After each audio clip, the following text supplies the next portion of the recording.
A Caminho da Luz. História da civilização à luz do Espiritismo.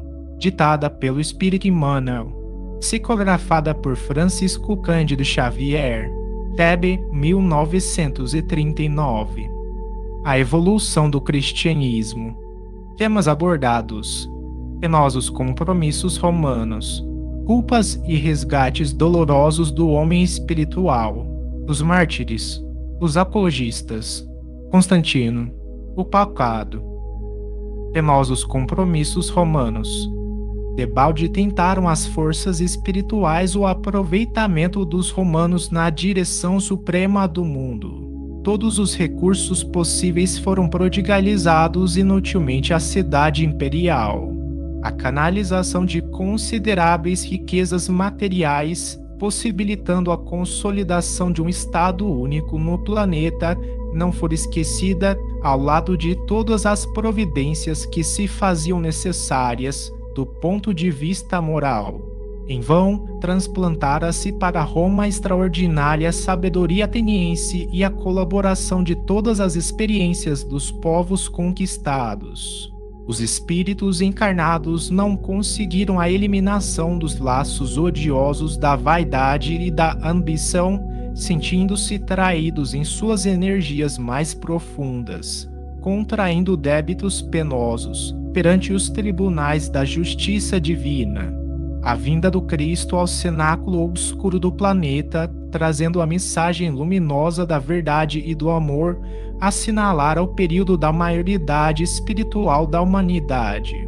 Essa maioridade implicava direitos que, por sua vez, se fariam acompanhar do agravo de responsabilidades e deveres para a solução de grandes problemas educativos do coração. Se ao homem físico rasgavam-se os mais amplos horizontes nos domínios do progresso material, os evangelhos vinham trazer ao homem espiritual um roteiro de novas atividades, educando-o convenientemente para as suas arrojadas conquistas de ciência e de liberdade, com vistas ao porvir. O aproveitamento desse processo educativo deveria ser levado a efeito pela capital do mundo, de acordo com os desígnios do plano espiritual. Pesadas forças da treva, porém, aliaram-se às mais fortes tendências do homem terrestre, constantemente inclinado aos liames do mal que o prendiam à terra, adstrito aos mais grosseiros instintos de conservação e, enquanto os espíritos abnegados do alto choram sobre os abusos de liberdade dos romanos, a cidade dos Césares embriaga-se cada vez mais no vinho do ódio e da ambição, contraindo dívidas penosas, entrelaçando os seus sentimentos com o ódio dos vencidos e dos humilhados, criando megras perspectivas para o longínquo futuro. Culpas e resgates dolorosos do homem espiritual. Ao coração misericordioso de Jesus chegam as preces dolorosas de todos os operários da sua bendita semeadura. Seu olhar percussiente, todavia, penetrar o âmago das almas, e não fora em vão que recomendar o crescimento do trigo e do joio nas mesmas leiras, somente ali competindo a separação na época da ceifa. A limitada liberdade de ação dos indivíduos e das coletividades é integralmente respeitada. Cada qual é responsável pelos seus atos, recebendo de conformidade com as suas obras.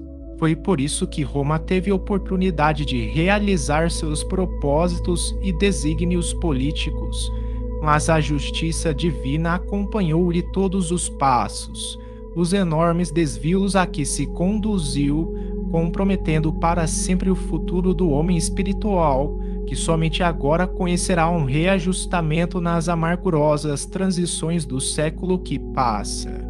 Um laço pesado e tenebroso reuniu a cidade conquistadora aos povos que humilhara. O ódio do verdugo e dos seus inimigos fundiu-se em séculos de provações e de lutas expiatórias, para demonstrar que Jesus é o fundamento da verdade e só o amor é a sagrada finalidade da vida. Foi por essa razão que o conquistador e os conquistados, unidos pelo ódio como calcetas. Nota 52. Algemados um ao outro nas galés da amargura, compareceram periodicamente os espaços ante a misericórdia suprema do Filho de Deus, prometendo a reparação e o resgate recíprocos nos séculos do porvir, fundando a civilização ocidental como a abençoada oficina dos seus novos trabalhos no esforço da fraternidade e da regeneração. Nota 52. Calceta, prisioneiro. A bondade do Mestre fez florescer cidades valorosas e progressistas, países cultos e fartos, onde as almas decaídas encontrassem todos os elementos de edificação e aprimoramento. O homem físico continuou a linha ascensional de sua evolução nas conquistas e descobrimentos, mas o homem transcendente, a personalidade imortal, teria saído do oceano de lodo onde se mergulhou voluntariamente há 2 milênios. Respondam por nós as angustiosas expectativas da hora presente. Os mártires, antes do movimento de propagação das ideias cristãs no seio da sociedade romana, já os prepostos de Jesus se prepararam para auxiliar os missionários da nova fé, conhecendo a reação dos patrícios em face dos postulados de fraternidade da nova doutrina. As classes mais abastadas não podiam tolerar semelhantes princípios de igualdade, quais os que preconizavam as lições do Nazareno, considerados como postulados de covardia moral, incompatíveis com a orgulhosa filosofia do império, e é assim que vemos os cristãos sofrendo os martírios da primeira perseguição, iniciada no reinado de Nero, de tão dolorosas com terríveis lembranças. Nenhum instrumento de suplício foi esquecido na experimentação da fé e da constância daquelas almas resignadas e heróicas. O açoite, a cruz, o cavalete, as unhas de ferro, o fogo, os leões do circo, tudo foi lembrado para maior eficiência da perseguição aos seguidores do carpinteiro de Nazaré. Pedro e Paulo entregam a vida na palma dos martírios santificadores e de Nero a Diocleciano uma nuvem pesada de sangue e de lágrimas envolve a alma cristã cheia de confiança na providência divina. O próprio Marco Aurélio, cuja elevada estatura espiritual recebera do alto a missão de paralisar semelhantes desatinos, não conseguiu deter a corrente de forças trevosas, mas o sangue dos cristãos era a seiva da vida lançada às divinas sementes do Cordeiro, e os seus sacrifícios foram bem os reflexos da amorosa vibração do ensinamento do Cristo, atravessando os séculos da terra para ser compreendido e praticado nos milênios do porvir. Os apologistas. A doutrina cristã, todavia, encontrará nas perseguições os seus melhores recursos de propaganda e de expansão. Seus princípios generosos encontravam guarida em todos os corações, seduzindo a consciência de todos os estudiosos de alma livre e sincera. Observa-se a influência, no segundo século, em quase todos os departamentos da atividade intelectual, com largos reflexos na legislação e nos costumes. Tertuliano apresenta sua apologia do cristianismo, provocando admiração e respeito gerais. Clemente de Alexandria e Orígenes surgem com a sua palavra autorizada, defendendo a filosofia cristã, e com eles levanta-se um verdadeiro exército de vozes que advogam a causa da verdade e da justiça, da redenção e do amor. O jejum e a oração. Os cristãos, contudo, não tiveram de início uma visão do campo de trabalho que se lhes apresentava.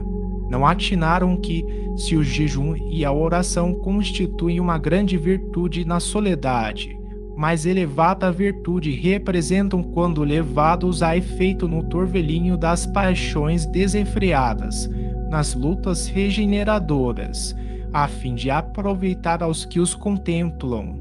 não compreenderam imediatamente que esses preceitos evangélicos, acima de tudo, significam sacrifício pelo próximo, perseverança no esforço redentor, serenidade no trabalho ativo, que corrige e edifica simultaneamente.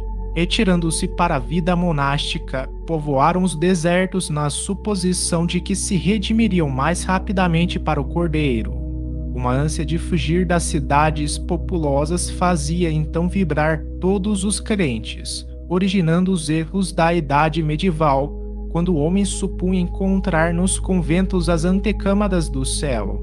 O Oriente, com os seus desertos numerosos e os seus lugares sagrados, afigura-se o caminho de todos quantos desejam fugir dos antros das paixões. Só a grande montanha de Nítria chegou a possuir 30.000 anacoretas, nota 53, exilados do mundo e dos seus prazeres desastrosos. Entretanto, examinando essa decisão desaconselhável dos primeiros tempos, somos levados a recordar que os cristãos se haviam esquecido de que Jesus não desejava a morte do pecador. Nota 53. Anacoreta. Monge cristão ou eremita que viviam em retiro, solitariamente. Constantino. As forças espirituais que acompanhavam e acompanham todos os movimentos do orbe, sob a égide de Jesus, procuram dispor os alicerces de novos acontecimentos, que devem preparar a sociedade romana para o resgate e para a provação. A invasão dos povos considerados bárbaros é então entrevista. Uma forte anarquia militar dificulta a solução dos problemas de ordem coletiva, elevando e abatendo imperadores de um dia para outro. Sentindo a aproximação de grandes sucessos e antevendo a impossibilidade de manter a unidade imperial, Diocleciano organiza a tetrarquia ou governo de 4 soberanos, com 4 grandes capitais. Retirando-se para Salona, exausto da tarefa governativa, ocorre a rebelião militar que aclama Augusto a Constantino, filho de Constâncio Cloro, contrariando as disposições dos 2 Césares, sucessores de Diocleciano e Maximiano. A luta se estabelece e Constantino vence Maxêncio às portas de Roma, penetrando a cidade, vitorioso, para ser recebido em triunfo. Junto dele, o cristianismo ascende à tarefa do Estado com o Edito de Milão. O Papado. Desde a 10ª perseguição que o cristianismo era considerado em Roma como doutrina morta, mas os prepostos do mestre não descansavam, com o nobre fim de fazer valer os seus generosos princípios. A fatalidade histórica reclamava sua colaboração nos gabinetes da política do mundo e, ainda uma vez, a indigência dos homens não compreendeu a dádiva do plano espiritual, porque, logo depois da vitória, os bispos romanos solicitavam prerrogativas injustas sobre os seus humildes companheiros de episcopado. O mesmo espírito de ambição e de imperialismo que de longo tempo trabalhava o organismo do império dominou igualmente a Igreja de Roma, que se arvorou em suzerana e censora de todas as demais do planeta. Operando com o Estado, faz sentir a força das suas determinações arbitrárias. 300 anos lutaram os mensageiros do Cristo, procurando ampará-la no caminho do amor e da humildade, até que a deixaram enveredar pelas estradas da sombra para o esforço de salvação e de experiência, e tão logo a abandonaram ao penoso trabalho de aperfeiçoar-se a si mesma, eis que o imperador Focas favorece a criação do papado, no ano de 607. A decisão imperial faculta aos bispos de Roma prerrogativas e direitos até então jamais justificados. Entronizam-se, mais uma vez, o orgulho e a ambição da cidade dos Césares. Em 610, Focas é chamado ao mundo dos invisíveis, deixando no orbe a consolidação do papado. Dessa data em diante ia começar um período de 1260 anos de amarguras e violências para a civilização que se fundava.